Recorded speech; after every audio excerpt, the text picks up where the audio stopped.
guys, welcome to Gita's Kitchen. I am still in Costa Rica. It's still the lockdown, even though they said 2 weeks. We are nearly a year in, and it doesn't seem to be changing anytime soon. So, Gita's Kitchen is a show about body, mind, and spirit healing. So now is actually an extremely good time to work on yourself. And I have an amazing lady who is so knowledgeable about something called shadow work. Her name is Ahisa, and I'm in a super, really special place called Finca Mia, where they do all sorts of different healing retreats.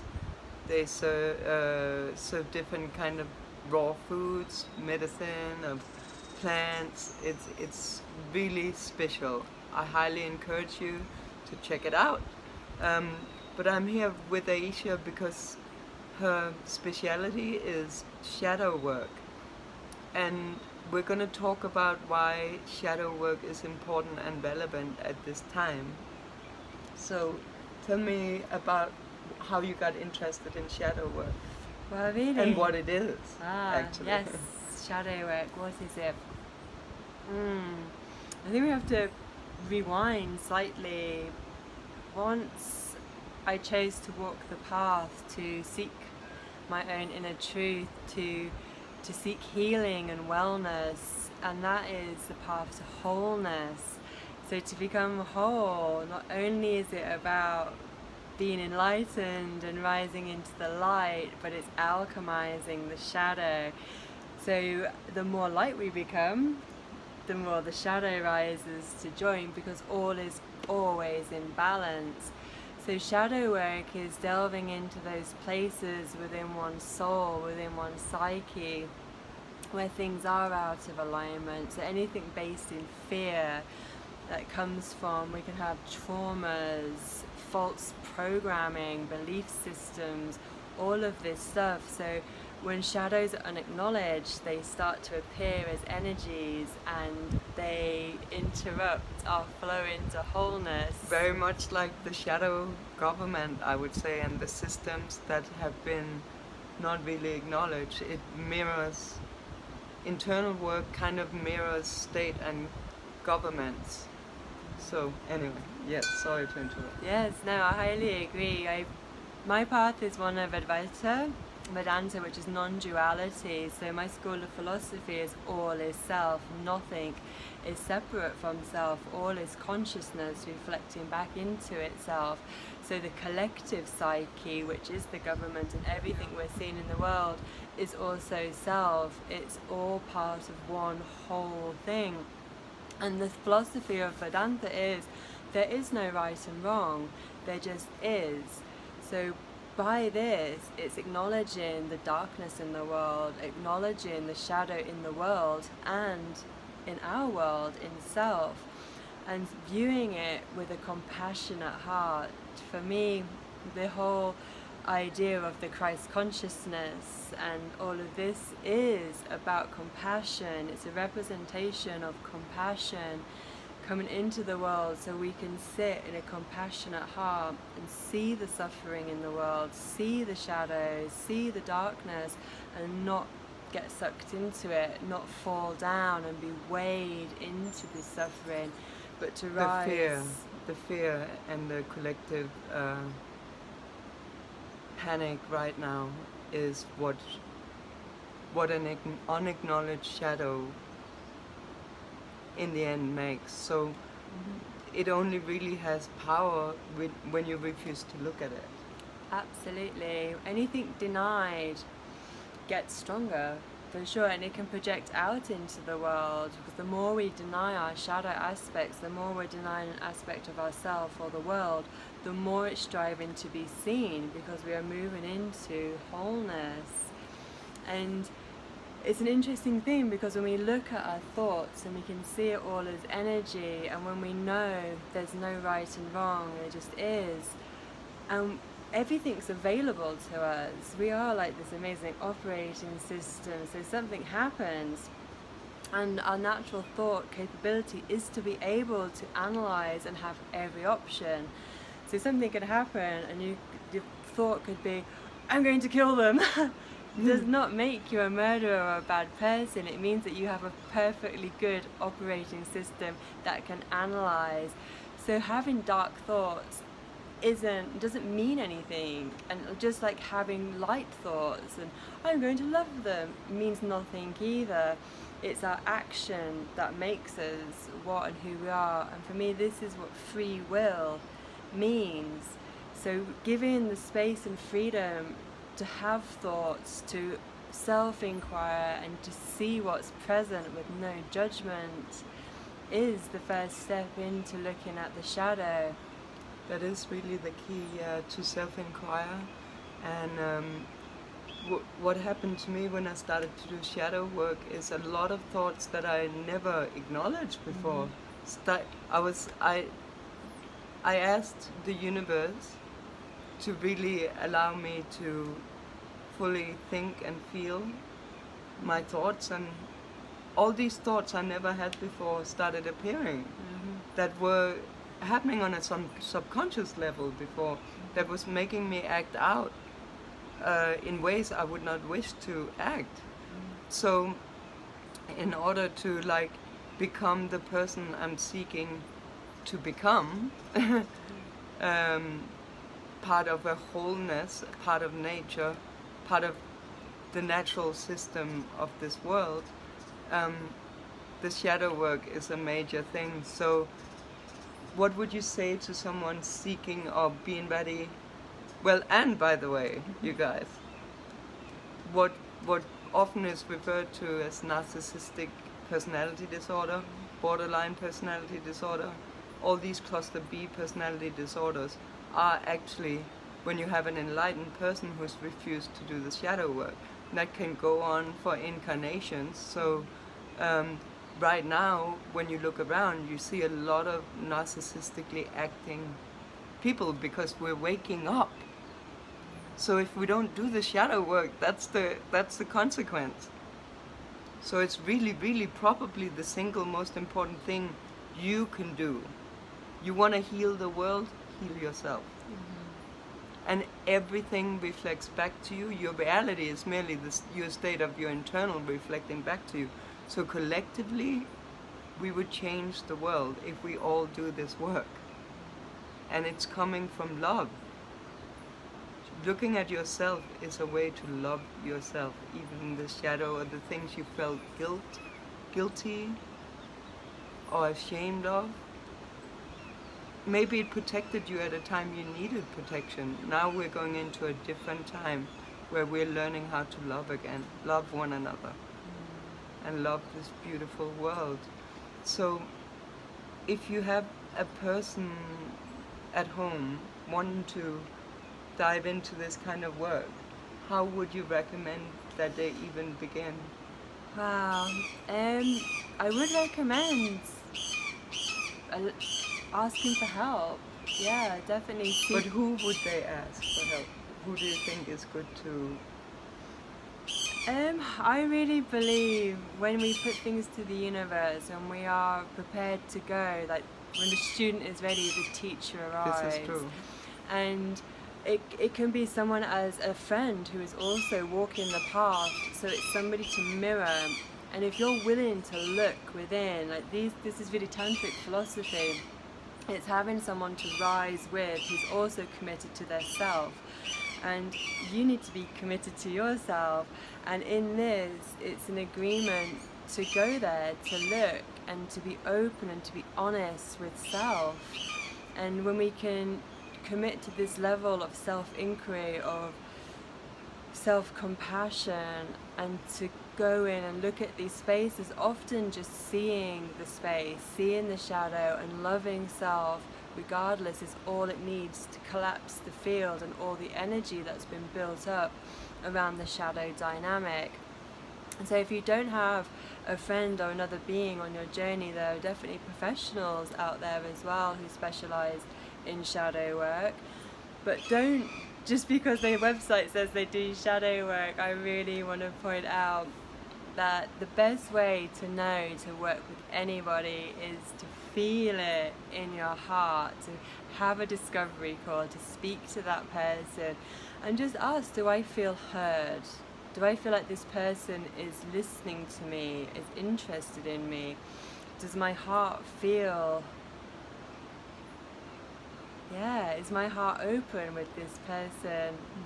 And then move forward with it, because you're so right, in this spiritual communities or whatever, all these labels we're having, there is a lot of bypassing. There's lots of these egoic states of love and light, and love and lighting our way to enlightenment isn't the way. It can be the initial start, the initial thing to crack out of some density, but then it isn't just love and light.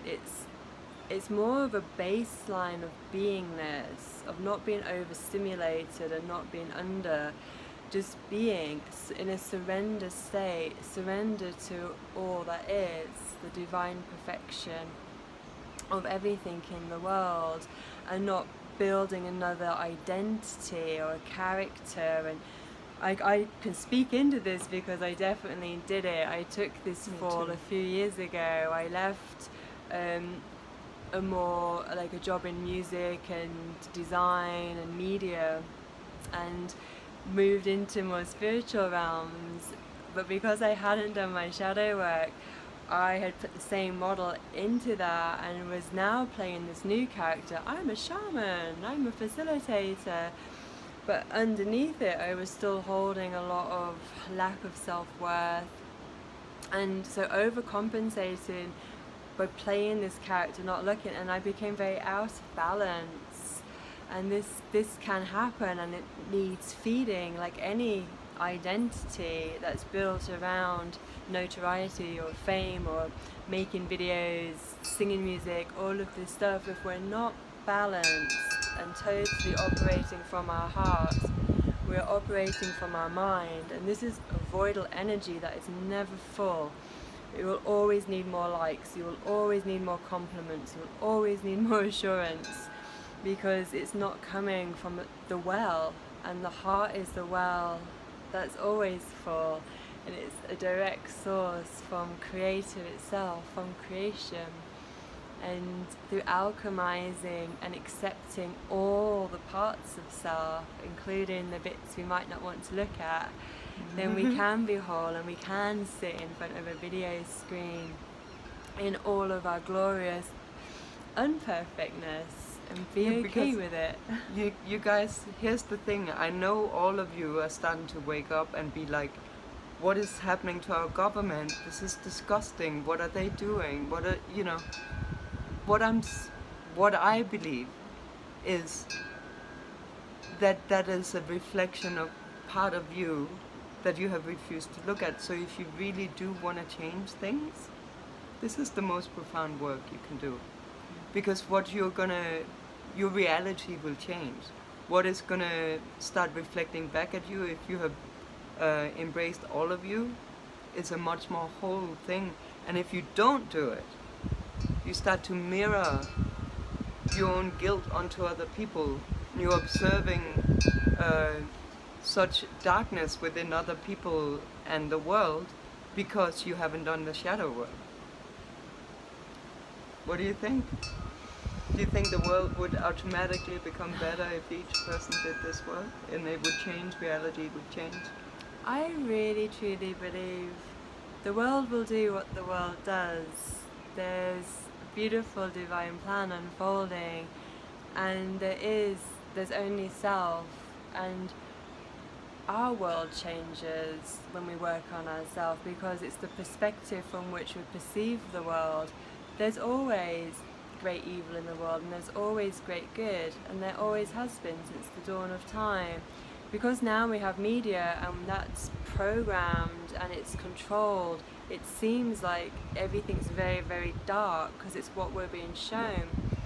But I can guarantee you, for as many people or children that are being murdered through war, there are heroes saving things and doing incredible things on this planet because there is balance. There's always balance.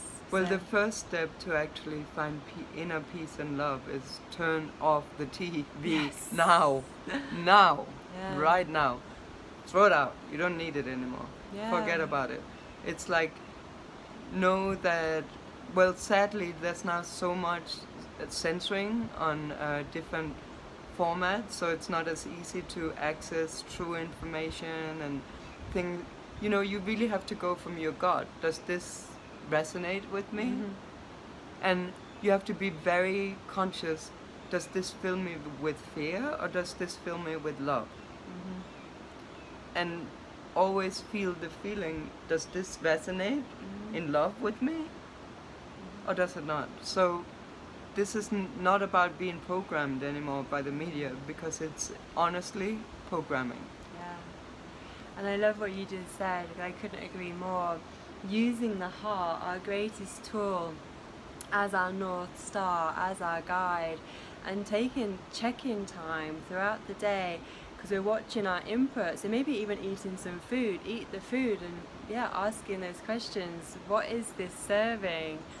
Is it nourishing my body, or is it serving a shadow that needs comforting, perhaps? You know, Yeah. why am I suddenly eating, I don't know, ice cream?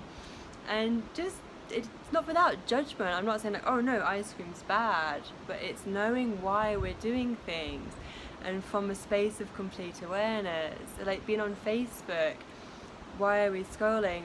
You can change the feed of all the social media, so you are being fed with things that nourish your soul. We have that control. And the same with friends, family. Yeah. Who are we surrounding ourselves with? Is it raising us up, or is it pulling us down? And it's perfectly okay to walk away from a conversation, to leave a party. So this is the thing about like the kind of antidepressants and painkillers that has become so much part of everyday life now. If you're numbing out your navigational system, you really have a big problem, because you're not able to feel what feels good, what doesn't feel good, and walk away and protect yourself. You don't have to stay around people that make you feel bad about yourself. Mm-hmm. You know? Yeah, the heart. Personally, I walk the path of the heart, so it's Advaita and back to yoga. And what that really means to me is my whole life is dedicated to this path, to becoming whole. And so I use my heart. And if I'm in a situation and I feel a contraction, I'm like, ooh, then I know there's work to be done. And this is how I know how to do the shadow work, because usually when my heart contracts, it's because there's some shadow element, there's some fear within my being. So then I can sit with it and ask the honest questions, because there's often a want to make it about the other, like, oh, I just don't like that person, she's mean, or whatever the story the mind wants to create. But when we can get past the projection and go, and no, it's always about self, and then ask, why do I really feel contracted about this person? What am I seeing in her that I don't like in me? Yeah, that's and when right. we can ask that and sit with it, sometimes it's like, oh my goodness. Yeah, it's hard work. Yeah. But you get to know yourself, you get to clean yourself inside out, and the peace you get to sit with after that is really something, you know. Yeah. So number one, when you start to mirror onto other people, you have to have an inquiry, right? Yes. Compassionate inquiry. So I'm doing a do-it-yourself shadow work for people who just want the easy lowdown, because I'm wrapping up the show, but I want like a little guide for people. So number one, mirroring, projecting onto other people.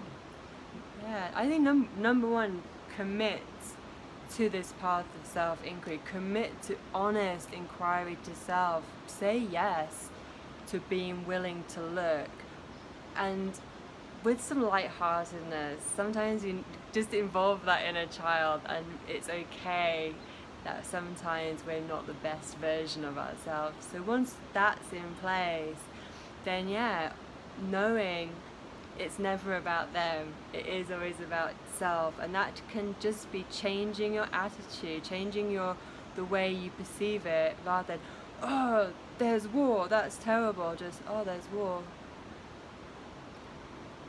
And many levels of that. So being willing. Yeah, so it's like there's war. Well, how do you find peace within yourself? That's how you change reality. Because if you can find peace, the way you perceive the war will change. So you can just have compassion instead of reaction, you know. Yeah. So not matching. So this is also mirroring. We are the harmonize ourselves, but sometimes we can mirror to match the vibration that's coming at us. So if a being comes and they have anger, sometimes we might want to match and join them in their anger, so we feel connection. Oh.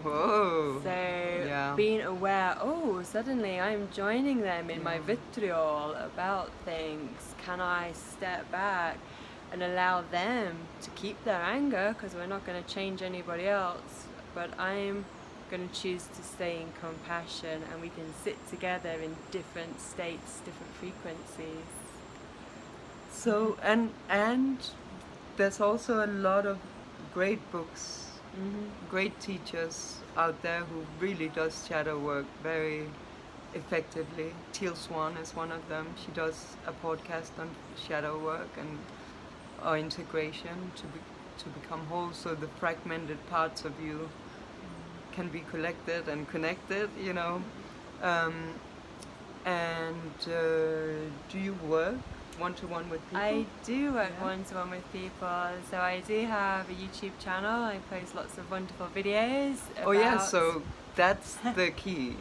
Follow her shadow work. Yes, and definitely contact me for one-to-one sessions. Do you mind letting us know how they can find you? They can. My website is Ahisa Das, that's my name, and Instagram ahisha.das, and everything, all the information's there. And I'd love to take a discovery call and see how we can delve into the avenues of your psyche and find wholeness for you.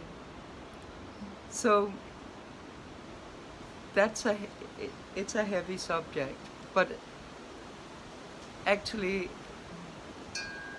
to really feel love in your heart, you have to allow yourself time to do this work. And if you really want to change the world and you and how you perceive the world, this is the key number one, I would say. There's no point in trying to fight violence with violence. It doesn't work. You hate the shadow government? Change it. Send them love and light, because they need it more than anything. That's how you combat darkness. With light, with love. Okay? Thank you so much. Thank you. You are amazing. Thank you.